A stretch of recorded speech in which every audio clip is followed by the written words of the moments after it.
heard it my first night in the new house. Someone walking down the street and snapping their fingers with both hands in the middle of the night. Shit, I had forgotten to close my curtains. Earlier that day, an older couple came over with a saran wrap plate of muffins and a warning. They told me that every night at 3 a.m., someone walks outside the house and snaps his fingers. They said that I should never, under any circumstances, look at the man. If I did, I would sorely regret it. When I asked them what happened if you looked at him, they didn't say a word. Instead, they just looked at each other, and the husband shook his head. Now, I was in my room, and the snapping man was on his way. I was just about to get out of the bed and shut the curtain, when suddenly the next snap came from right outside the bedroom window. I let out a startled cry. The house was a good 20 feet from the public sidewalk, and separated by a garden gate and then a row of bushes. Somehow, he had cleared that distance in less than a second. I covered my face with a pillow and curled up into a ball. A whispered prayer escaped my lips, and I hoped that God was stronger than whatever was outside. The thing started walking back and forth, going just past my house each time. His snapping started out a slow and rhythmic, but got faster and faster each time until it reached a feverish speed. As they sped up, the snaps grew louder, much louder than any sound a human could make, to the point that they rattled the window's glass in its pain and drowned out every other sound. I began to shake and shouted for Jesus to protect me. Part of me wanted desperately to jump out of bed and face whatever monster was outside, but I thought back to my neighbor's visit and resisted the urge. It wasn't even their warning that persuaded me. It was the look on their face when I asked what happened to those who chose to look. They both turned white as ghosts, like the blood had drained from their heads, and their faces twisted into a nauseating fear at the memory of neighbors who hadn't heeded their warning. It was the kind of instant animal reaction that you cannot hide, even when you try. So, I knew that whatever happened to those who looked, it had to be terrifying. Even so, it was difficult to lie there, defenseless in bed, while the snaps grew so loud that I thought my eardrums might burst. I tried stuffing the corners of my pillow down my ears, but it did nothing to quiet the incessant roar. Then, there it was. The noise stopped so suddenly that it was almost startling. From outside, a gravely reptilian voice said, not in a whisper, but in a low and quiet tone, "Good night." Footsteps went away from the window and back up the road in the direction they came. It wasn't until the footsteps trailed off that I noticed the sound of someone crying. After a moment, I realized it was me. I was crying. No, sobbing uncontrollably. The experience had been absolutely terrible and frightening in a way I could not put into words. The worst part was, the louder the snaps got, the more I wanted to look at who was doing them. It wasn't just a morbid curiosity. It was almost as if the sound was beckoning me, like an audible anglerfish was inviting me into its razor-filled jaws. I got up without opening my eyes and shut the window curtains. It took 4 more hours to fall asleep, and even then, only because the sun was starting to rise, and the world felt safe again. After a while, I developed a certain strategy for coping with my nightly visitor. At first, I tried putting earplugs in before going to bed, but that didn't do anything to cover up the sound of snapping. Worse still, the goodbye at the end was always as clear as if I had my ear against the wall. I asked around, and some people in the neighborhood let me know that you could help drown out the noise by leaving a fan on through the night. It sounded dumb at first, but I was desperate enough to try anything at that point, and sure enough, it worked. The snapping was still loud, but endurable. After a week, I was sleeping through the whole thing. In order to make sure I never accidentally looked out the window, I tried the curtain shut and put a box over the sill for an added layer of protection. I also constructed a wall of cardboard around the corners of my bed closest to the window, so that if I happened to look over there in the middle of the night and the box had in some way fallen off and the curtains were somehow open, I still wouldn't see him. I even put a tripwire in front of the window, so that if I were to try and unblock the window in my sleep, I would fall over and wake up. I know it's a lot of precautionary stuff, but what would you do in my situation? I was determined to not be like one of those dumbasses in scary movies who know there's an imminent threat and just keeps going about things as usual. And when the monster gets to them, everyone in the audience thinks, "I told you so." Fuck that. Once I fine-tuned my nighttime defense strategy, my life started getting back to normal. I joined a book club, settled into my new job, and even became friends with a couple coworkers. One was a goofy guy named Tyler, who was stupid in a fun-to-be-around kind of way. The other one was a beautiful girl I was flirting with named Amanda. Everything was going great until I had a dumb idea to invite both of them over for a little party at my place. We started off with board games, pizza, and beer, then more beer, then some pizza, and finally, some more beer. At one point, Tyler got up to use the pisser, as he put it, and I seized the opportunity to capitalize on the liquid courage I had in my system and make a move on Amanda. I was just building up to it when Tyler shouted out, "What the fuck is this stuff in your room?" I froze. I had gone so long without waking up at 3 a.m. that I had half forgotten about the thing that roamed the neighborhood. I looked down at my watch. 2:55. Shit. I had let time get away from me. I got up and ran into my bedroom. Amanda followed me. "Don't touch it. Get away from the window," I shouted at Tyler, who was peeling back the box on the windowsill. He and Amanda stared at me with their mouths gaping open, and I knew I had to explain myself. I told them all about the thing that comes by every night at 3 a.m., and how it was incredibly dangerous to look at him. I expected them to think I was crazy, but that wasn't exactly how they reacted. "Whoa," Tyler gasped. "So, your neighborhood is haunted?" "Well, yeah, I guess technically. But it's not a huge deal as long as you stay away from that window," I said. "So, you've never even seen the guy that does this?" he asked me. I shook my head. "How do you know it isn't some random loser playing a prank?" "Trust me, if you heard it, you would know that it isn't anything human," I told him. He looked at me with a flash of excitement. "What time is it?" he asked. I checked my watch again. 2:58, I stuttered, and then looked at him in terror. I did not want them to witness the snapping. For some reason, it just felt dangerous to have them around. I worried something unexpected would happen, something out of my control, like Amanda tripping and accidentally ripping down the box on the window, or Tyler being Tyler and trying to drunk fight the monster. I mean, they were two highly intoxicated young adults, and we were at what shared a passing resemblance to a party.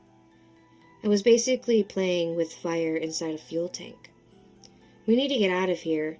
Let's go back into the living room, come on," I blurted, and tried to herd the two out of my room, but Tyler wouldn't budge.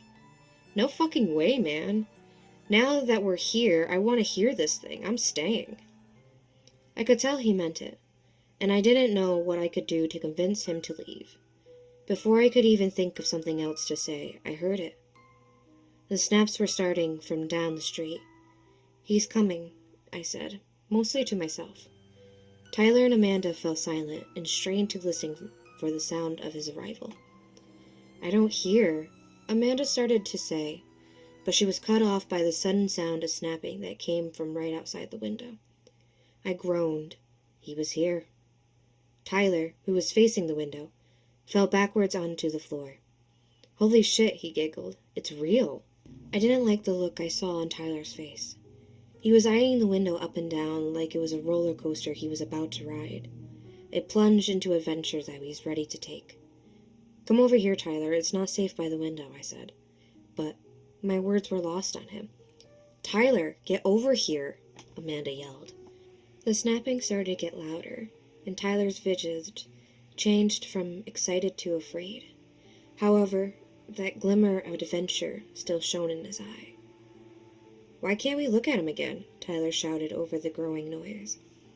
He started to move hesitantly toward the rattling window. I tried to shout back and answer, but the snapping was already deafening, and it drowned out any sound of my voice. Where is that fan? I looked around desperately for the fan that could quiet the all-consuming noise. I could have sworn I left it in its usual place. Amanda covered her ears and crouched down to her knees. I could tell by her face that she was crying. For a second, I bent down to comfort her, and when I looked up, I just barely caught Tyler's mouth moving. I'm not the best lip reader, but I can tell he said something like, I think I'm going to open the window, as he reached up to pull the box off the windowsill. I sprang up from the floor across the room towards him and shouted with all my might for him to stop. But it was too late. Just as I was about to reach him, Tyler undid the curtains. He laid eyes on the terrible thing outside. I shielded my own eyes with my elbow just in time, but that didn't stop me from hearing Tyler's screams. But as soon as Tyler opened the curtain, the snapping stopped. The thing outside the window let out a deep animal moan of pleasure, and then all we could hear was a mortifying, blood-curdling wail. It came from Tyler, and it sounded like a mix between a terrible human shriek and the squeal of a pig being slaughtered. I felt bad for him, but at the same time, I didn't know what I could do to help without putting myself in danger. Thankfully, the screaming soon subsided, and after a few seconds of silence, I decided to open my eyes. Tyler was sitting in the corner, slumped over like a drunk. His mouth was turned up in a slight smile, and drool poured out of the corner. Tyler, I began to talk to him. He looked over when I said his name, and I saw that his eyeballs were all white. They didn't have pupils or irises. They didn't even have any veins. They were just pure white, like two cue balls stuck in his skull. He smiled wider. Tyler, are you all right? I asked. I'm fine, he said dryly as he stood up. I looked at the watcher, and he has helped me truly see. He took a step toward us. I think you two should look. I promise you won't regret it. He took another step forward and reached a hand out in our direction. Just take a quick peek. I won't tell anyone. At that moment, a dull thud came from the window. Tyler went on talking and staggering toward us. I put up a protective arm out in front of Amanda, in a feeble attempt to shield her from whatever terribleness had entered the body of our friend. You should take a look. It's not so bad. It's not like what they told you. There was another thud against the glass. It sounded like something was pounding on the glass. I promise, I won't lie to my friends, Tyler said. Thud. Do I look like I'm hurt? I wanted to answer that, but he did look hurt. But I knew it wouldn't do much. There was something very wrong with him. Looking out the window had changed him. Tyler, what is that thing doing? I asked him, tentatively, as I took a cautious step backwards. Thud. Who? Tyler asked me. That thing outside. Oh, he's banging his head on the glass. He says that once someone looks at him, he's allowed to come in. As he said those words, there was another thud, and the glass made a cracking noise. I turned around to look at Amanda, and said the last words I would ever speak to her. Get out, now! She took off running and I followed close after. Behind us, I heard Tyler call out, this time in his normal voice, as if the real Tyler had fought his way out of the prison that was his mind. "Wait! Take me with you! I can't see!" I paused and almost turned back, but that was when the window shattered, and I knew that going back for him meant certain doom for us both. It was hard to leave my friend behind like that, but I told myself there was nothing I could do. It would have been like a drowning person trying to save another. So, I took off. By the time I got through the front door, Amanda was already out of sight. Her car wasn't in the driveway, so I assumed she made it to safety. My car was in the garage and the keys were in my room, so I ran away on foot. News screams and the sounds of tearing flesh echoed out in the night as I crossed the lawn and scampered down the sidewalk. There was so much adrenaline in my system that running was not difficult, even though I was severely out of shape. I ran until my frantic legs carried me to a public space, a fast food restaurant that I had never noticed before. Thank God it was open. I bursted inside and collapsed onto the sticky tile floor where a worker had just mopped. He looked slightly annoyed, but not in the least bit shocked. I guess the graveyard staff at the fast food place seen a lot of crazy shit. As soon as I regained my breath, I pulled out my phone and called 911. I told the operator someone had broken in and attacked my friend. I hoped there was still a chance for Tyler, but in my gut, I knew it was over for him. The operator asked where I lived, and when I gave her the address, her tone of voice completely changed. "Did he look out the window?" she asked. I guessed emergency services was already aware of the thing that wandered the neighborhood. "Yeah, he did," I sniffled.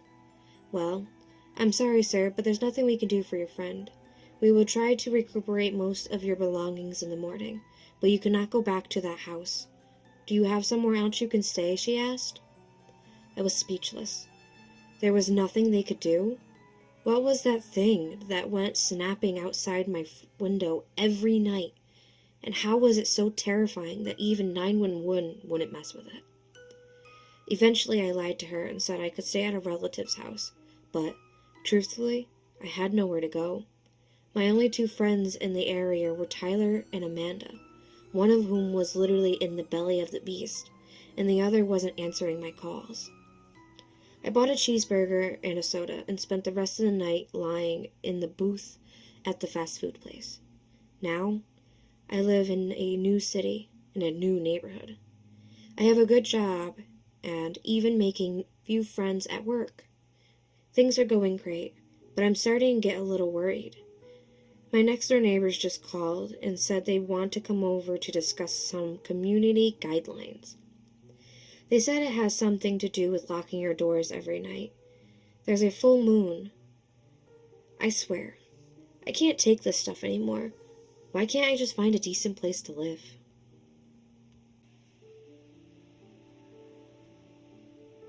Hello everyone. Thank you for watching my video. If you like it, please like and subscribe. You can post any stories you have to my Reddit forum, or email them to me. You can find links to both in the description. A special thank you for the author of this story.